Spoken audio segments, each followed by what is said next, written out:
I'm Sarah, and today we're diving into one of the most essential skills for English learners, talking about your day. You know, it's fascinating how something so simple can actually unlock incredible fluency improvements. That's right, Sarah. I'm Mike, and I've been teaching English for over 15 years. And I can tell you that students who master daily conversation patterns see dramatic improvements in their overall confidence. But here's what most people don't realize about describing your day. Before we reveal that secret, let me ask you something. When someone asks, "How was your day?" in English, do you always answer with, "It was good," or "It was fine"? Most learners do exactly that, but they're missing out on golden opportunities to practice advanced grammar structures and vocabulary. What if I told you that talking about your day could be your fastest path to sounding like a native speaker? Exactly, Sarah. And the reason is psychological as much as linguistic. When we talk about our day, we're naturally relaxed because we're discussing familiar experiences. This relaxation actually helps our brain access more complex language patterns. But there's a specific technique that makes this even more powerful. Mike, I remember when I first started learning Spanish, I would practice describing my day every morning in the shower. It seemed silly at first, but within weeks, I noticed something incredible happening to my fluency. The same transformation happens for English learners, but only if they know the right approach. That's a perfect example, Sarah. You discovered what linguists call narrative scaffolding, using familiar content to practice unfamiliar language structures. When you describe your day, you already know what happened, so your brain can focus entirely on how to say it in English. But here's where most learners make a critical mistake. They stick to simple past tense, right? I woke up. I ate breakfast. I went to work. It's grammatically correct, but it sounds robotic. Native speakers don't actually talk like that about their day. We use a rich mixture of tenses, and there's a specific pattern to it. Absolutely. Native speakers naturally weave together past simple, past continuous, present perfect, and even future tenses when describing their day. For example, instead of saying, "I had coffee," we might say, "I was having my usual morning coffee when my neighbor called." Notice how that immediately sounds more engaging and natural? And that brings up something fascinating about English. We love adding context and background information. It's not just about what happened, but how it felt, what we were thinking, and how it connects to other experiences. This is why learning to talk about your day is actually learning to think in English. Sarah, you've touched on something crucial there. When we ask our students to describe their day, we're not just teaching vocabulary or grammar, we're teaching them to organize their thoughts in English. But there's one specific time-related challenge that trips up even advanced learners. Oh, you mean the difference between today, this morning, and earlier? I see students struggle with this constantly. They'll say, "Today morning I went to the gym," instead of "This morning I went to the gym." These small details matter so much for natural sounding English. Exactly, and it goes deeper than that. Native speakers have an intuitive sense of which time expressions work with which tenses. We say, "I've been working all day," but not, "I worked all day," if we're still at work. The choice reveals whether the action is finished or ongoing, and this nuance is gold for English learners. Mike, let's pause here and give our listeners a practical exercise. Right now, I want everyone listening to think about what they did 2 hours ago. Don't just think, "I was studying." Think about the details. Where were you sitting? What could you hear around you? How were you feeling? These details are the building blocks of fluent daily conversation. Perfect exercise, Sarah. Because when you add sensory details and emotions to your daily descriptions, you're automatically using more advanced vocabulary and grammar structures. Instead of I studied, you might say, I was struggling with English grammar when I realized I needed a break. That sentence uses past continuous, past simple, and reported speech naturally. And here's something that might surprise our listeners.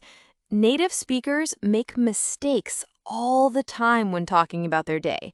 We start sentences and change direction, we use filler words, we repeat ourselves for emphasis. This isn't sloppy English, it's authentic English, and learners need to understand this difference.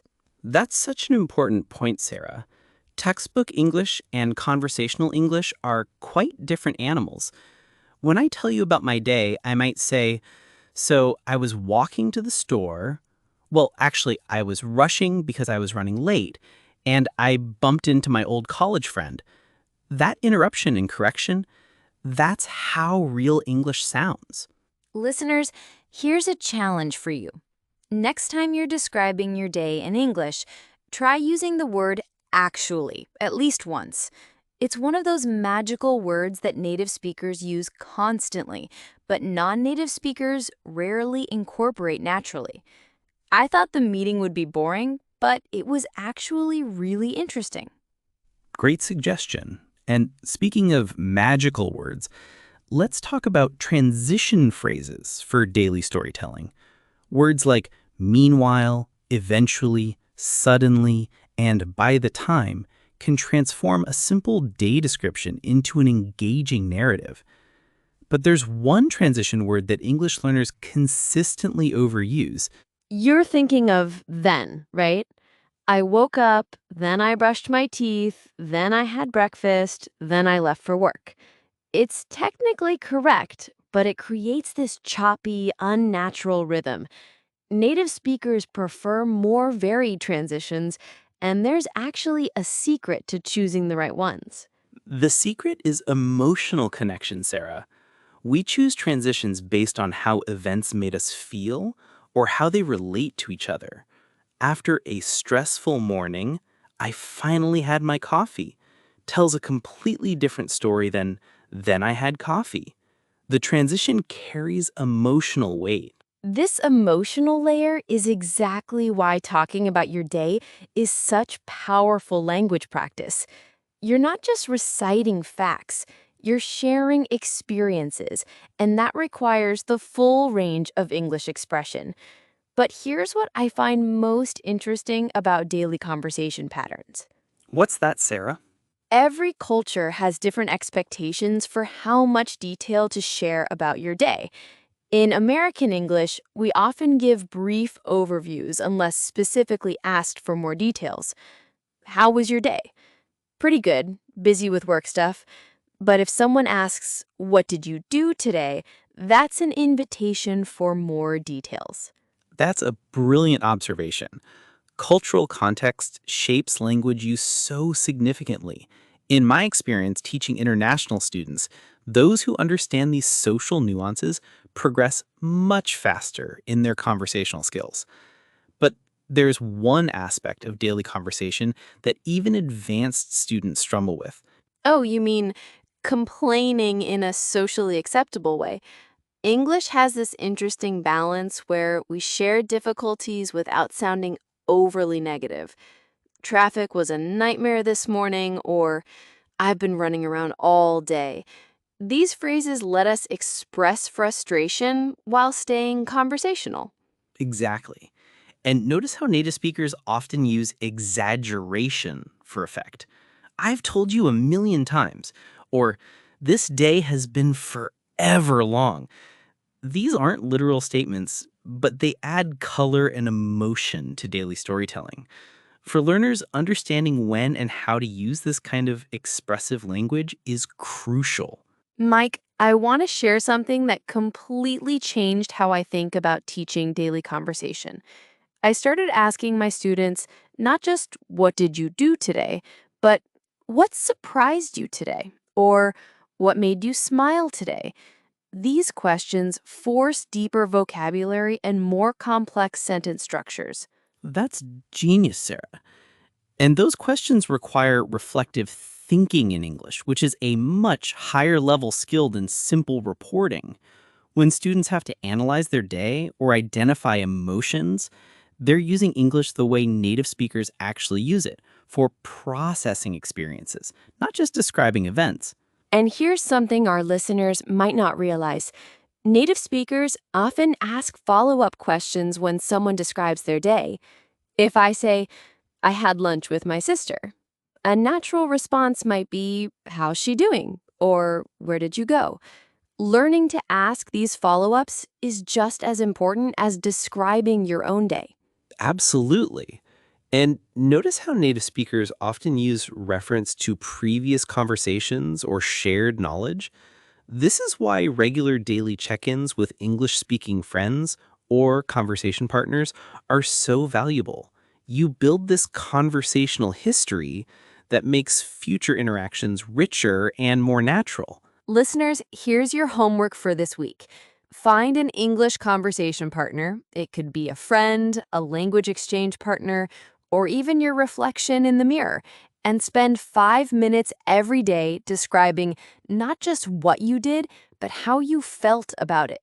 Use emotion words, transition phrases, and don't be afraid to add details. And remember, the goal isn't perfection, it's natural communication. Native speakers pause, correct themselves, and search for words too. The difference is confidence and willingness to keep talking even when we're not sure we're saying everything perfectly.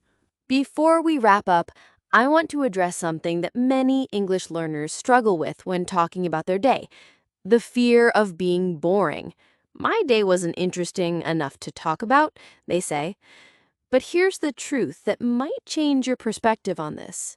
Every single day contains moments worth sharing if you know how to find them.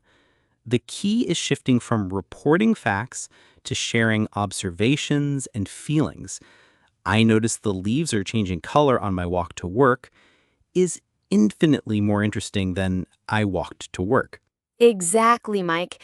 And this connects to something deeper about English fluency. It's not just about grammar and vocabulary, it's about developing an English speaking personality.